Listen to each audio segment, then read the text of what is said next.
Hello, Lisa here. Welcome back to my channel and welcome to Tarot with Training Wheels. This is lesson number 6.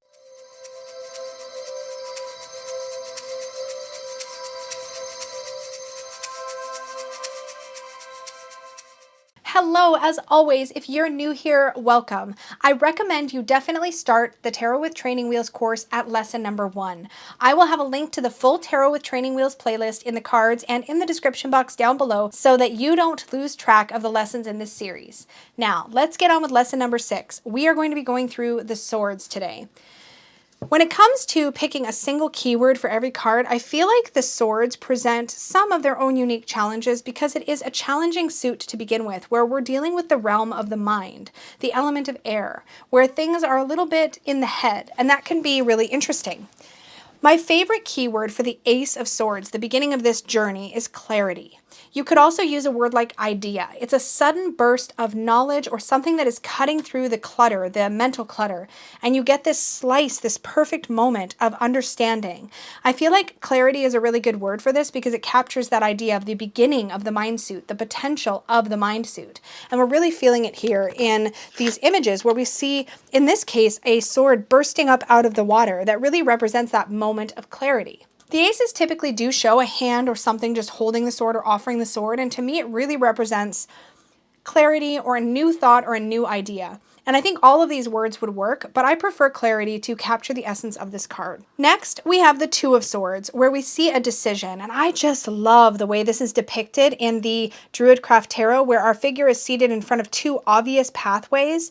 You could use another word like crossroad here, or delay, or procrastination. There's all kinds of words you could use in this context, but in this case, our primary figure has blindfolded herself so that she can make a decision that's coming from within, not from without. So you get the idea of really needing to make an important decision, and the Two of Swords really captures that energy. So the word decision is perfect here for me. I feel like our cards are all kind of following the same vein. We have simply two swords with a rose, of course, in our Tattoo Tarot. But over here, we have a raven or a crow blindfolded with the two swords crossed and the rough waters, indicating that it's not necessarily an easy decision, right? But it is a decision that needs to be made. So I love the word decision. It's the best one for me for this card. You might have a different word that jumps out at you. So not everybody will agree about the meaning of the Three of Swords. And you'll hear that the most common interpretation of this card is usually some kind of heartbreak, some kind of heart wound. And the reason I struggle or have struggled a little bit with that specific interpretation is because to me the swords are about the mind. And yes, we do experience heartbreak in the mind, but it's primarily an emotional experience rather than a mental experience. I feel like, though, as a result of heartbreak, we're usually learning something. And so I like the word lesson. There's a lesson. And in my head, when I see the word lesson at the Three of Swords, what I'm really thinking of is a lesson probably learned the hard way. So an idea that maybe as a result of heartbreak or some kind of difficult circumstance or situation, we've learned. And that lesson is going to carry us through. We're going to grow from that, ideally. And so while here and here and here, we actually don't have a heart being stabbed by three swords, which is usually what you see in this card. But the Druidcraft does have the three swords sitting on top of the heart, and there are these marks left in the tree. Almost looks like a doorway in the tree. And this idea that you might have the scars from this experience, but you will and can learn from it. And I think that's what really stands out to me. And the word lesson just works so well for me with every card I look at that it just has been the most expansive one. And it's why I'm sharing this particular keyword with you today. I think it's a really good one, but you may have other ones that work better, as I always like to say. So choose the one that works the best for you for the idea of either heartbreak or a difficult mental lesson that you're learning, something along those lines. Again, feel free to consult other books and guides to get an idea for what that Three of Swords could mean, so you can pick keywords that you think are going to really work for you. Here we have the Four of Swords, and one of my favorite words for this is respite or respite, depending on how you say that word. I think respite is correct. It's how I usually say it, but I also catch myself saying respite. I don't know why. It's just a thing. But really, the Four of Swords is where we see some element of rest. really after the 3, we've just learned a lesson. So it's almost like this is a time of integration where we're sort of soaking up the lesson. We're also stepping out of conflict. We're not in battle. We're not actually actioning anything. We've pulled ourselves away. We've distanced ourselves from it in a manner of speaking. And so respite to me is better than rest. Respite to me implies the temporary nature of the energy of this card and the fact that, yes, we should be resting, but we shouldn't be resting for a long time. We shouldn't be procrastinating or avoiding our responsibilities or what we know we need to handle. Rather, it's a little time off. It's a little time out.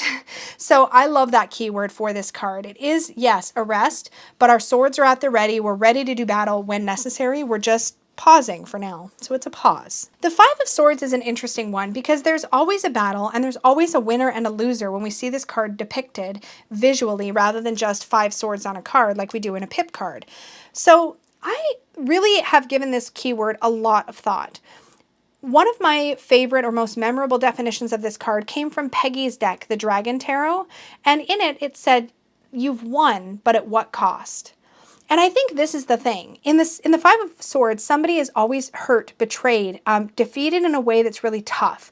Now, that could be you or your querent, or you could be the person who's done the defeating. But either way, there's an element of having maybe won a little unfairly or been a little too harsh. And so I thought the word tyranny might be a good word. Bully might also be a good word. The idea that, did you need to have all 5 swords? Was that like really necessary? Or could you have left one with the loser? Was it possible to have, was it necessary rather to have everything? Was there greed at play here? Why is it necessary to have all of this while this person has nothing? And so I feel like tyranny or bully are good energies for the 5 of Swords, and you could be the one being the tyrant or the one who dealt with the tyrant. And in the Okash and Thorn, we still get that same energy. There's these other crows kind of flying around, and this one singular crow has all of the swords. And if you've ever fed crows, you know how it can be, right? Like you get one crow that like chases all the other ones off and steals the food for himself. So there's a certain element of maybe being a bit unfair that I think really does come through with a word like tyrant or tyranny. Next, we have the 6 of Swords. I kind of love this particular pip card because when you turn it sideways, it does look like a boat, which I kind of love. It's a great nod to the Rider-Waite-Smith meaning of that card. And a lot of this deck does play with some kind of mix between sort of traditional pip arrangement like the Marseille, such as in the Wands, and then kind of going its own way like it does in the Swords. So I kind of like that about that deck.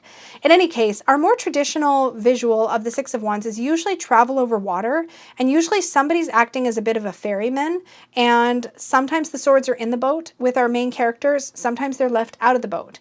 But either way, we get the idea that we're moving from rough water to smooth. We're moving away from conflict into harmony, a more balanced way of living, or something calmer.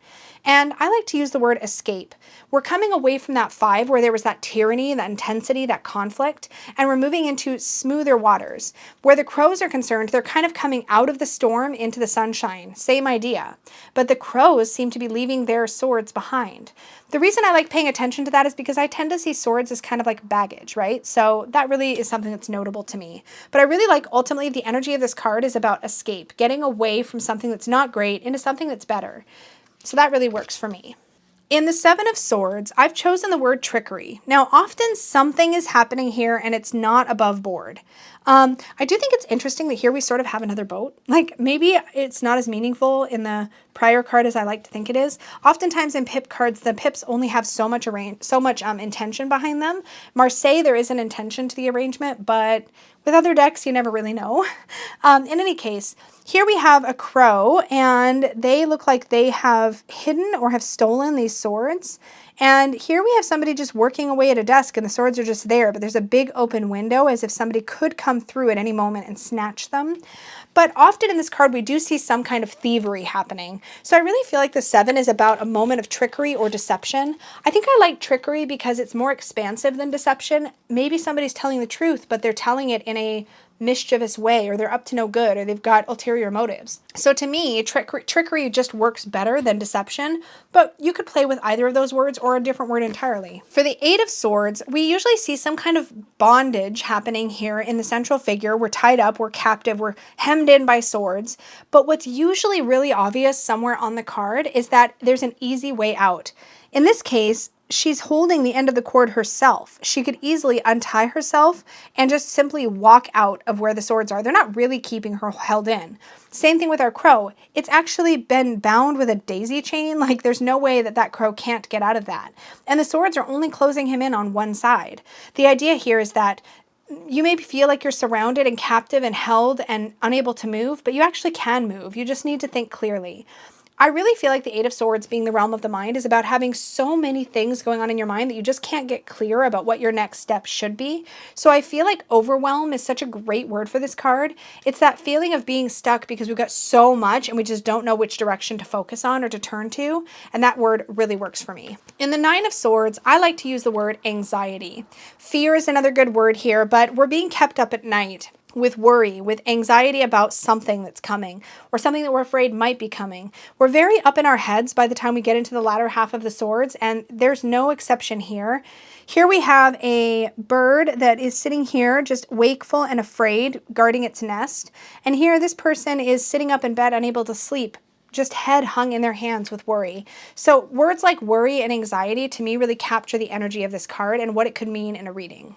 And finally, we have the Ten of Swords. Now, this is a difficult card. We often see some creature being stabbed by 10 swords, often in the back. Sometimes there's blood. This is often a very gory card, so it can be really difficult. I think the thing about the Ten of Swords is that there is an ending happening, and sometimes a betrayal that has accompanied that ending, although not always. And I also feel like sometimes it feels like a bit of overkill, like why do we need 10 whole swords? Like was one not enough? So sometimes I look into that aspect of the card as well. But a really good starter keyword for the Ten of Swords is finality. It's finished. It's the end. It's like rock bottom. You're not going anywhere else at this point. Like something has come to its conclusion, and it's usually not feeling all that great. It can feel very much like something's gone horribly wrong, and sometimes I feel like we can be very in our heads. And remember, this is the suit of the mind. So often I feel like we can be very in our heads and not realize it's maybe not so dire. Like maybe it's not 10 whole swords in our back. It just feels like it. You know what I mean? I feel like sometimes when we're in that moment, we can really take things to the next level in our head. So finality, I think, is accurate because we have something is final, like something has been finalized and it's probably difficult. But that doesn't mean that like our life is over, that the world is over, that it's really so bad as it seems. In the Oak, Ash, and Thorn, we have all these butterflies all around indicating that yes, this thing is over, but there's something new. It's kind of like a mini death in the tarot, the Ten of Swords. So think about similar themes. And so finality really works. It's the process of realizing that whatever this is, it's done, right? It's an end. And I think that finality is a great word for that. Okay, you know the drill. We now have keywords for all of the swords cards, ace through 10, that you can explore in your own time. You can journal about them, see if they're working for you, see if the words make sense, explore their meanings, look at them with comparison to other decks you have in your collection. Whatever you choose to do with these cards, think of this again as your training wheels. You just want a simple word that captures a basic meaning of the card. Remember, it doesn't have to be every meaning of the card. You're not looking at this stage for a comprehensive understanding of what the card could mean. You're looking at one thing the card could mean. That's what makes it training wheels. You're just getting started. So don't try not to overthink it too much, but make sure that you are comfortable with each keyword you've chosen for your ace through 10 of swords. Make sure that the words make sense to you. You don't have to be correct. I can't say it enough. It doesn't have to match somebody else's definition of what the 10 of swords means or the 3 of swords means. Make sure that it makes sense to you and that you think you would understand what it means if you pulled that card in a reading. 6 of swords, escape. Okay, I know what that would mean in a reading, right? And this is what you're trying to build, is a set of tools that will have keywords on it that you can use to get to know the tarot, at least to get to know the tarot a little bit, right? That's the whole point. As a reminder, if you are enjoying Tarot with Training Wheels, but you want to dive way deeper than this into all of these cards and into this method to really make it your own, don't forget you can check out my Tarot Bootcamp for Beginners course, which is over at supportivetarot.com. Thank you so much. Please do remember to click the like button on this video if you enjoyed it or you found value in it. Don't forget to subscribe if you're new here, and don't forget to click the notification bell so you're notified of all my future videos. Thank you so much, and may your magic always shine from the inside out. Bye, guys.